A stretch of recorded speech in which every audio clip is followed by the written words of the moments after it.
Sur les deux vidéos précédentes, nous avons vu comment configurer l'automate, renseigner les variables. Et sur cette vidéo, l'objectif est de programmer les fonctionnalités du Graph7. Cette étape étant un peu plus compliquée, nous avons décidé de diviser ce travail en 3 étapes. Donc la première étape sera de représenter la structure du Graph7, c'est-à-dire dessiner textuellement ces étapes et transitions que je surligne ici, et uniquement ces étapes et transitions, et rien d'autre. Ce sera la représentation de la structure du Graph7. Ensuite, en deuxième étape, nous associerons les transitions qui sont ici, là et là, à leur réceptivité respective, ici, là et là. Et enfin, en troisième et dernière étape, nous associerons les actions ici pour le vérin et là pour le compteur aux étapes. Ici, l'étape 1 et là, l'étape 2. Et pour ce faire, nous allons créer des briques de programmation et le plus logiquement possible, nous créerons une première brique pour le vérin et nous créerons une deuxième brique pour le compteur. Rendez-vous maintenant sur le logiciel SoMachine Basic. Alors pour programmer le Graph7, il vous faut aller dans l'espace de travail Programmation. Dans cet espace de travail, vous allez observer 3 zones. Une première zone ici qui reprend le sommaire de la programmation. On appelle ça aussi l'arborescence, avec ses différents onglets qui sont ici. Une fenêtre ici qui permet de construire le programme automate et une fenêtre ici qui permet d'afficher et de configurer les propriétés des éléments que vous avez sélectionnés dans l'espace de travail qui se trouve ici. Bien, donc nous allons commencer avec la première étape, à savoir structurer le Graph7. En d'autres termes, le redessiner sur le logiciel. Pour cela, nous allons travailler uniquement dans la tâche Mettre et nous cliquons clic droit. Alors nous allons ajouter un POU Graph7. Alors le POU, littéralement, signifie Program Organization Unit, en français, unité d'organisation de programme. Mais dit autrement, c'est en fait une brique élémentaire de notre programme. Donc là, nous allons dessiner la structure du Graph7. C'est une des briques élémentaires de notre programme. Donc en ouvrant ici la partie plus, je viens de créer un POU Graph7 qui va me permettre de dessiner un Graph7. Et dans chaque élément de grille, nous allons insérer un élément du Graph7. Donc je me place ici, je clique droit et là je vais ajouter une étape. Sachant que c'est la première étape que je place, le logiciel m'affecte une étape initiale. Alors il la nomme 1, il n'est pas possible de la renommer 0, donc nous laisserons 1. L'étape numéro 2, je vais la mettre dans la deuxième case de la grille, clic droit, ajouter une étape. Et la troisième étape, clic droit, ajouter une étape.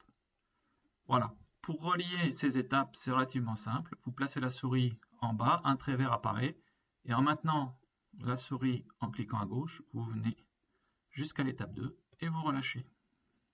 La transition vient de se créer. De la même façon de la 2 à la 3, et de la même façon de la 3 à la 1. Voilà. Voilà. Vous ne devriez pas avoir de soucis pour construire ce Graph7.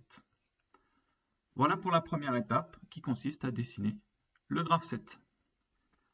Le logiciel a créé automatiquement ici les 3 étapes que vous venez de représenter et les 3 transitions, ici TR1, TR2, TR3, que vous venez de dessiner.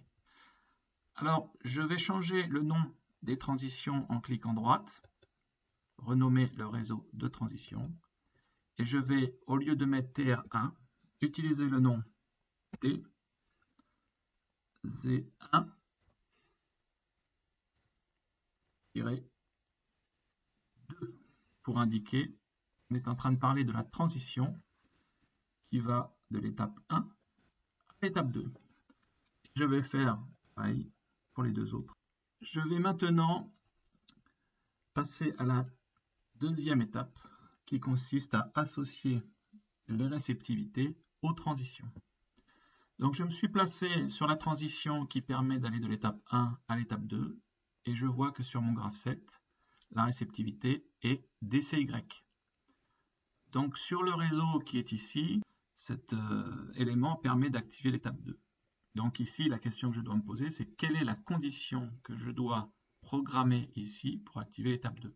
Je sais que c'est DCY. DCY est un contact normalement ouvert que je viens mettre ici à la place de Open. Et je vais l'adresser en tapant DCY. Alors, aucune suggestion. En effet, ici, il attend l'adresse de DCY, à savoir %i 0.0, ce que je pourrais mettre.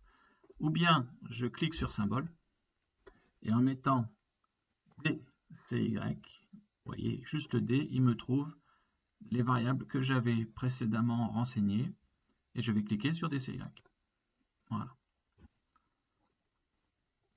Donc ici, DCY active bien le passage à l'étape 2. Je vais faire pareil pour la transition qui va de l'étape 2 à l'étape 3. Et là, c'est le capteur A2 qui est aussi normalement ouvert. Donc je prends ce contact, je le place ici, je vais cliquer sur symbole et je vais taper A. Il me propose A1 ou A2, ce sera A2. Voilà. Et je vais cliquer sur la 3, la transition qui permet d'aller de l'étape 3 à l'étape 1. Et là, c'est A1, cette transition. À nouveau, un contact ouvert. Je clique sur symbole et je viens sélectionner 1. Voilà. Je sauvegarde mon travail. Et la deuxième étape, qui consiste à associer les réceptivités aux transitions, est terminée. Nous allons finir maintenant la programmation avec la troisième étape, qui est la plus longue, qui consiste à affecter les actions aux étapes. Alors pour ce faire, nous allons créer 2 briques élémentaires qui seront donc 2 nouveaux poux. Une brique pour les sorties de l'électrodistributeur du Vera 1 et une brique pour le compteur de nombre de manœuvres de la cisaille. Voilà. Créons ces 2 nouvelles briques, ces 2 nouveaux poux. Donc un premier poux est déjà créé ici, on va simplement le renommer. Donc on va cliquer droit et on va le renommer. Ce sera le poux pour le Vera 1. Et nous allons créer un deuxième poux, ajouter poux ici, en cliquant droit sur tâche maître. Là je clique gauche et ici je vais renommer ce nouveau poux et je vais l'appeler compteur. Donc voilà 2 nouveaux poux afin d'affecter les actions aux étapes. Commençons par la programmation du poux Vera 1. Donc en cliquant sur Vera 1, vous avez ici un rung qui vient de se créer, le rung 0. C'est une ligne de programmation. Donc commençons avec les commentaires en indiquant à quoi va correspondre ce premier rung 0. Et donc ici, je vous propose de programmer l'action qui permet de sortir le Vérin 1. Voilà. Donc je vais prendre ici une bobine, je vais la mettre à la fin du réseau, je vais cliquer sur symbole et je vais chercher sortir Vérin 1. Donc j'appuie sur S, O, et là, avec le S et le O, je trouve ma sortie que j'ai renseignée tout à l'heure dans les variables, sortir Vérin 1.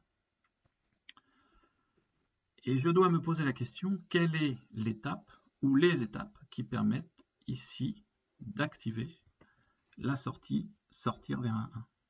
C'est l'étape numéro 2 qui sera un contact normalement ouvert que je viens placer ici. Alors je viens taper dans l'adresse X et là les différentes étapes apparaissent. Je sélectionne l'étape 2. Voilà. Donc je viens de programmer l'étape 2 de mon graphe 7. Je vais venir activer la sortie %Q0.0 qui correspond à sortir Vérin 1. Je vais créer un deuxième rung, ici en cliquant sur plus, ajouter un nouveau réseau. Je vais mettre à nouveau un commentaire, et là, ce sera la programmation qui permet de rentrer le Vérin 1. Voilà. Et de la même façon, je viens chercher une bobine que je vais affecter ici en cliquant sur symbole à ma rentrée, sortie rentrée Vérin 1, qu'il trouve immédiatement. Un contact normalement faire ouvert, ici, correspondant à l'étape à laquelle je veux activer cette sortie, qui est l'étape 3. Donc je clique sur adresse X et je vais chercher 3. Voilà pour la programmation de mon POU Vérin 1, puisque je n'ai que deux sorties à programmer, la sortie Vérin 1 et la rentrée Vérin 1. Je vais maintenant travailler sur mon POU compteur, qui consiste, et je vais le noter dans le commentaire, à compter le nombre de manœuvres à une faute de la cisaille